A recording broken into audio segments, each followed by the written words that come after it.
9.5 MFD का। ये side वाला तो हमने इसमें कनेक्ट कर दिया स्पाइन मोटर में। अब ये जो दो वायर रहेगा इसमें है 9.5 MFD। तो सबसे पहले हम इसके एक रनिंग वाली वायर में और एक स्टार्टिंग वाली वायर में कैपेसिटर ज्वाइन करेंगे। वायरिंग है किस प्रकार से किया जाता है, एक एक पॉइंट के बारे में आपको बताया जाएगा। डोर स्विच कैसे काम करता है, स्पाइन मोटर कैसे काम करती है, कैपेसिटर में 4 वायर क्यों लगे रहते हैं, एक एक पॉइंट के बारे में आपको पूरा बताया गया है। तो आप ध्यान से देखिएगा, ये वीडियो देखने के बाद में आपका कोई भी संदेह नहीं रह जाएगा। वॉशिंग मोटर का जो काम है आप आसानी से। वॉशिंग मशीन में क्या क्या रहता है दोस्तों, एक आपका स्पाइन के मोटर के लिए टाइमर रहता है, ये टाइमर है वॉश टाइमर, और डोर स्विच रहता है। या एक आपका स्पाइन मोटर में जैसे आप डोर को ओपन करते हैं, जो ढक्कन रहता है कपड़े सुखाने वाला, उसको ओपन करते हैं तो मोटर जो है बंद हो जाती है स्पाइन मोटर। तो ये जो डोर स्विच है इसी की वजह से ये ऐसा होता है। और मोटर आपकी उसमें दो रहती है, एक स्पाइन मोटर रहती है जिसमें आप कपड़े सुखाते हैं, एक आपकी वॉशिंग मोटर रहती है जिसमें आप कपड़े धुलते हैं, और एक रहता है अलार्म आपका। जब भी आपका कपड़ा जैसे एक राउंड टाइमर का पूरा हो जाता है, जैसे ही मोटर बंद होने वाली होती है उसके कुछ मिनट पहले आपका अलार्म जो है बजने लगता है, ये रहता है। और इसमें हमने ड्रेन वाला वो इलेक्ट्रिकल का पार्ट नहीं है, वो मैकेनिकल का रहता है जिससे आपका वॉशिंग मोटर का पानी निकलता है। तो वो इलेक्ट्रिकल का पार्ट नहीं है, तो इसलिए हमने उसको इसमें मेंशन नहीं किया है। और इसमें रहता है दोस्तों एक आपका कैपेसिटर। कैपेसिटर में आपकी 4 वायर निकलती है। तो चलिए अब कनेक्शन पहले शुरुआत करते हैं, फिर सारा डाउट आपका क्लियर हो जाएगा इसमें। तो आप लोग ध्यान से देखिएगा जो मैं बताने जा रहा हूँ आपको। तो दोस्तों वॉशिंग मोटर चलाने के लिए सिंगल फेस की ज़रूरत पड़ती है, आपका न्यूट्रल और फेस, और एक आपका अर्थ रहेगा।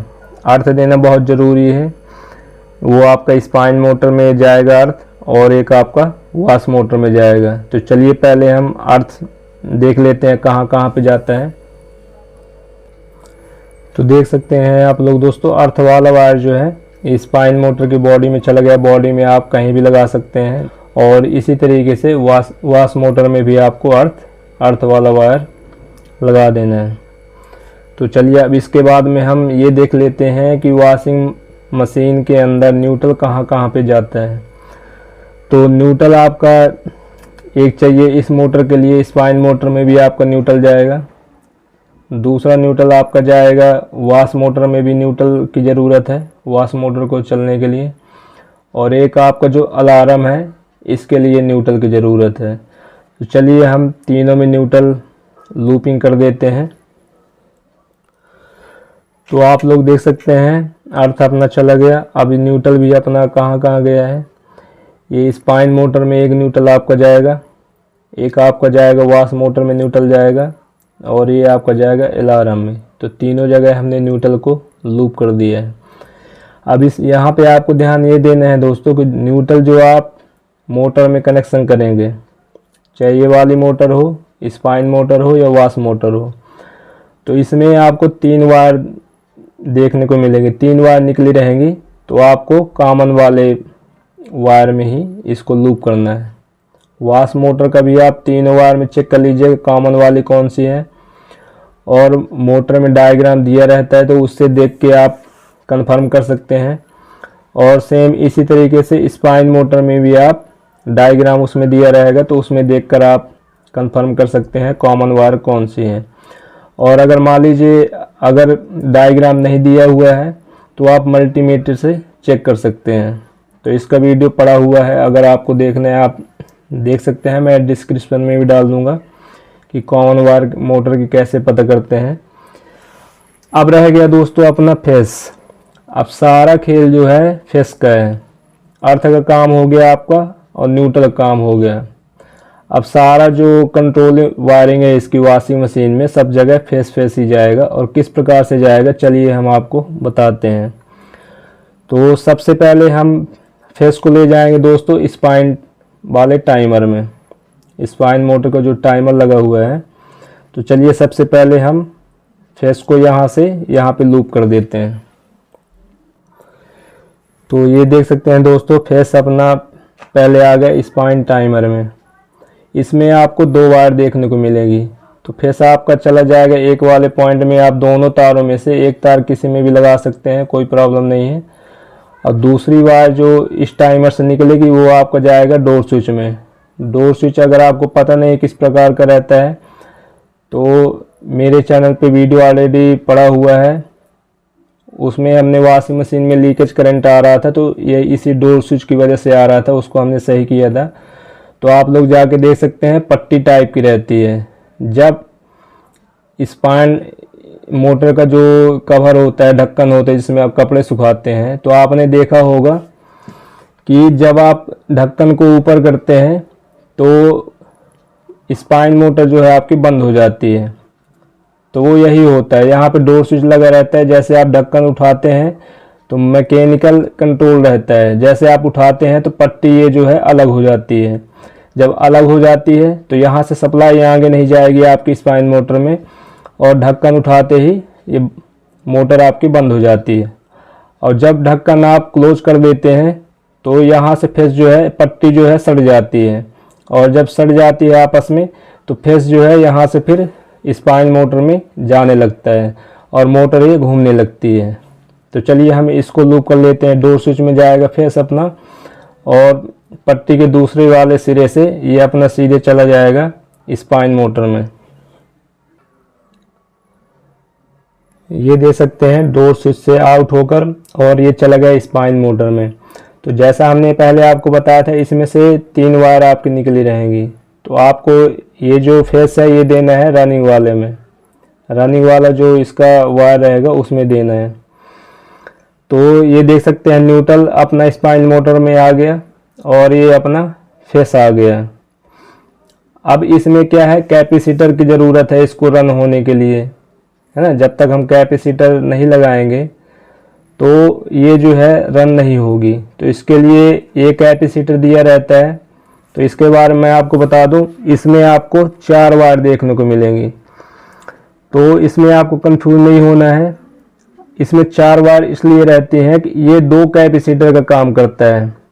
एक आपका ज़्यादा रहेगा, मान लीजिए 9.6 है इन दोनों वायर में, तो हो सकता है इसमें 4 MFD हो, है ना। और इसमें अगर 10 MFD होगा तो इसमें हो सकता है 5 MFD हो। तो आपको सिर्फ ये ध्यान देना है कि जो ज़्यादा MFD वाला है वो आपका दोनों वायर जॉइंट होगा वॉश मोटर में, और जो आपका कम MFD वाला है तो उसके दोनों वायर जो है वो आपके कनेक्ट होंगे स्पाइन मोटर में। चलिए मान लेते हैं कि हमारा इस साइड वाला जो है 4 MFD का है, ठीक है। हम यहाँ पे लिख देते हैं 4 MFD। तो इस साइड वाले दोनों वायर हैं 4 MFD के, तो हम इसको कनेक्ट कर देंगे स्पाइन मोटर में। तो चलिए हम इसको कनेक्ट कर देते हैं। अब आप लोग देख सकते हैं दोस्तों, इस स्पाइन मोटर का कनेक्शन जो है कंप्लीट हो चुका है। अब जैसे ही हम न्यूट्रल फेस देंगे और ये टाइमर ऑन करेंगे तो स्पाइन मोटर अपनी चालू हो जाएगी। एक बार मैं और आपको इसमें बता देता हूँ ताकि आपको कुछ डाउट ना हो। अर्थ तो आपने दे दिया, यहाँ पे अर्थ चला गया। मोटर को चालू होने के लिए क्या चाहिए, न्यूट्रल और फेस चाहिए। तो न्यूट्रल देख सकते हैं आपका ये न्यूट्रल आ गया एक वायर में, कॉमन वाले पॉइंट में। और जो फेस है आपका टाइमर से होते हुए आपका डोर स्विच में गया। डोर स्विच से फिर आपका ये आ गया जो आपकी ये मोटर की रनिंग वाली वायर है उसमें कनेक्ट हो जाएगा। और ये जो कैपेसिटर है तो इसमें 4 वायर निकले रहेंगे। तो जो कम MFD का है, मान लीजिए इस साइड वाला 4 MFD का है दोनों वायर, तो इसमें हमने कनेक्ट कर दिया दोनों वायर, है ना। अब जैसे ही यहाँ से टाइमर हम ऑन करेंगे अपना स्पाइन मोटर चालू हो जाएगा। और ये है डोर स्विच। इसका काम ये रहता है कि जब आप ढक्कन को ऊपर करते हैं तो यहाँ से फेस नीचे नहीं जाएगा, और नीचे नहीं जाएगा तो आप देख सकते हैं मोटर को फेस नहीं मिलेगा और मोटर ये बंद हो जाएगी। जैसे ही आप ढक्कन को नीचे करते हैं तो ये वाला फेस जो है आगे जाने लगता है। इसमें पट्टी लगी रहती है, कॉपर की पतली पतली पट्टी लगी रहती है। इमेज अगर होगा तो मैं लगा दूंगा बगल में, आप देख लीजिएगा। तो इस प्रकार का ये वर्किंग इसका कंप्लीट हो चुका है। अब चलिए हम आते हैं वॉश टाइमर में। तो ये दोस्तों आपका 4 वायर वाला टाइमर है।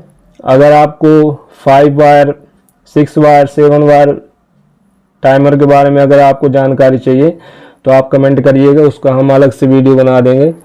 लेकिन फ़िलहाल में हम इसमें यूज़ कर रहे हैं 4 वायर का टाइमर हम इसमें यूज़ कर रहे हैं।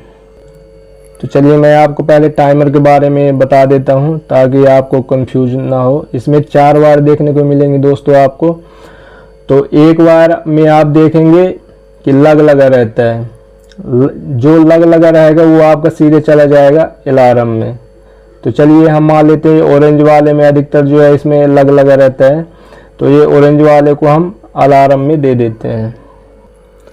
तो आप लोग देख सकते हैं दोस्तों, ये ऑरेंज वाला वायर हमने कनेक्ट कर दिया अलार्म में। अलार्म में न्यूट्रल पहले ऑलरेडी जा रहा था और ये ऑरेंज वाला जिसमें लग लगा हुआ है वो हमने इसमें कनेक्ट कर दिया। अब अपने पास कितनी वायर रह गई? 3 वायर रह गई। तो इसमें एक आपका कॉमन वायर रहेगा, अधिकतर जो है ब्लैक वाला रहता है कॉमन। तो चलिए कॉमन में हम इसमें फेस की सप्लाई दे देंगे। यहाँ से जो फेस आ रहा है तो डायरेक्ट ही इसमें फेस देना है, आपको टाइमर के आउटपुट से नहीं देना है। मेन जो आपका आ रहा है ये देख सकते हैं, यहाँ से फेस आ रहा है, इसी में से सीधे एक वायर आपको कॉमन में दे देना है। तो चलिए हम पहले इसमें फेस की सप्लाई दे देते हैं वॉशिंग टाइमर में। तो आप लोग देख सकते हैं दोस्तों, मेन फेस जो आ रहा है तो हमने ये ब्लैक वाले टाइमर का जो कॉमन वायर है उसमें हमने कनेक्ट कर दिया है। तो यहाँ से इसको फेस मिल गया। तो इसका थोड़ा सा मैं आपको वर्किंग प्रिंसिपल समझा देता हूँ दोस्तों, ताकि आपको अगर चेक करना हो, मान लीजिए कलर वाइज है तो आप मतलब पता कर लेंगे। कई टाइमरों में ऐसा होता है कि अलग अलग कलर का रहता है तो कंफ्यूज हो जाते हैं आदमी। तो मैं इसका वर्किंग प्रिंसिपल आपको बताता हूँ। देखिए यहाँ से इसको फेस मिल गया। अब ये क्या होगा कि ये जो 2 वायर आपकी बची हैं तो ये टाइमर में इस प्रकार का मैकेनिज्म रहता है। तो फेस आपका एक ही रहेगा, पहले इससे आउट होगा, फिर इसका बंद हो जाएगा तो इससे आउट होगा, फिर इसका बंद होगा तो इससे आउट होगा, और फिर जब आपकी वॉशिंग मोटर बंद होने वाली होगी तो इसमें से आउट होने लगेगा। तो इस प्रकार से इसका वर्किंग प्रिंसिपल रहता है। तो अब सवाल ये है कि ये दोनों वायर जो हैं ये कहाँ कनेक्ट होंगी? तो ये है वॉश टाइमर। तो जाहिर सी बात है कि ये आपका वॉशिंग मोटर में कनेक्ट होगा। अब कहाँ पे कनेक्ट होगा? तो इसमें भी आपका 3 वायर निकलेंगे मोटर में। तो एक में तो हमने न्यूट्रल दे दिया है, कॉमन वाली वायर में हमने न्यूट्रल दे दिया है। अब आपकी रह गई 2 वायर। तो 2 वायर जो रह गए, एक आपका रनिंग का वायर रह गया, एक आपका स्टार्टिंग का वायर रह गया। तो चलिए अब ये जो कैपेसिटर मान लीजिए इस साइड का है 9.5 MFD का, इस साइड वाला तो हमने इसमें कनेक्ट कर दिया स्पाइन मोटर में। अब ये जो 2 वायर रह गए इसमें है 9.5 MFD। तो सबसे पहले हम इसके एक रनिंग वाली वायर में और एक स्टार्टिंग वाली वायर में कैपेसिटर ज्वाइन कर दिया। आप लोग देख सकते हैं दोस्तों, ये जो कैपेसिटर की दोनों वायर थी हमने ये मोटर में कनेक्ट कर दी है। कॉमन वाली वायर में आपका न्यूट्रल आ गया, मैं एक बार फिर आपको बता देता हूँ। और ये जो आपका रनिंग वाला है मान लीजिए येलो वाला है तो ये आपका कैपेसिटर में जुड़ गया है। अब ब्लू वाला मान लीजिए ये आपका स्टार्टिंग वायर है तो ये आपका कैपेसिटर के दूसरे वायर में जुड़ गया है। अब यहाँ से जो आपका आया हुआ टाइमर के 2 जो वायर बचे हुए हैं, ये येलो वाला कनेक्ट हो जाएगा इस वाली वायर में और ब्लू वाला कनेक्ट हो जाएगा इस वाली वायर में। एक आपका रनिंग में कनेक्ट हो जाएगा, एक आपका स्टार्टिंग में कनेक्ट हो जाएगा। तो चलिए हम कनेक्ट कर लेते हैं इनको। आप लोग देख सकते हैं दोस्तों, टाइमर का भी कनेक्शन जो है अपना पूरा हो चुका है। ये आपका येलो कलर का वायर जो है ये जॉइंट हो गया आपका रनिंग वाले वायर में। वॉशिंग मोटर से जो निकली हुई है वायर रनिंग वाले में जॉइंट हो गया। अब ब्लू वाला जो वायर आपका निकला हुआ है ये देख सकते हैं स्टार्टिंग वाले वायर में जॉइंट हो गया। अब देखिए अब ये मोटर कैसे चलेगी, हम इसका भी वर्किंग प्रिंसिपल आपको बता देते हैं। अब मोटर को चालू होने के लिए चाहिए न्यूट्रल और फेस। तो न्यूट्रल हमने ऑलरेडी दे दिया है, कॉमन है तो इसमें न्यूट्रल मिल गया। अब फेस इसको कैसे मिलेगा ये देख सकते हैं, यहाँ से फेस अपना आया हुआ है, वॉश टाइमर में गया हुआ है। तो ये क्या करेगा, टाइमर जो है कुछ देर के लिए सप्लाई इसमें से आउट करेगा, फेस को जो है इसमें से आउट करेगा। जब इसमें से आउट करेगा तो ये आपका जाएगा रनिंग वाली वायर में, फेस की सप्लाई डायरेक्ट जाएगी। तो इसमें क्या होगा कि ये अपनी मोटर जो है क्लॉकवाइज घूमेगी। और जैसे ही मान लीजिए फिर टाइमर क्या करेगा, इसमें सप्लाई देना बंद कर देगा, तो इसमें से सप्लाई आना बंद हो जाएगी, इसमें से फेस की सप्लाई आना बंद हो जाएगी। फिर सप्लाई किस में से आएगी, ब्लू वाली वायर से आएगी। तो जब इसमें से फेस की सप्लाई आपकी आएगी तो आप देख सकते हैं ये वाला वायर कनेक्ट है आपका स्टार्टिंग वाली वायर में, तो इसमें जो है मोटर आपकी एंटी क्लॉकवाइज घूमेगी। तो इस प्रकार से इसका काम रहता है दोस्तों। और उम्मीद करता हूँ कि मेरे द्वारा दी गई जानकारी से आप संतुष्ट होंगे। लेकिन अगर आपको कुछ भी डाउट रह गया हो इस वीडियो के बारे में, वॉशिंग मशीन मोटर के कनेक्शन के बारे में या रिपेयरिंग के बारे में भी आपको अगर कुछ पूछना है तो आप कमेंट करके पूछ सकते हैं। आपका कोई सुझाव हो तो आप कमेंट करके ज़रूर बताइएगा, हम आपके सुझाव का इंतज़ार करेंगे। धन्यवाद दोस्तों, जय हिंद, वंदे मातरम। मिलते हैं अगली वीडियो में।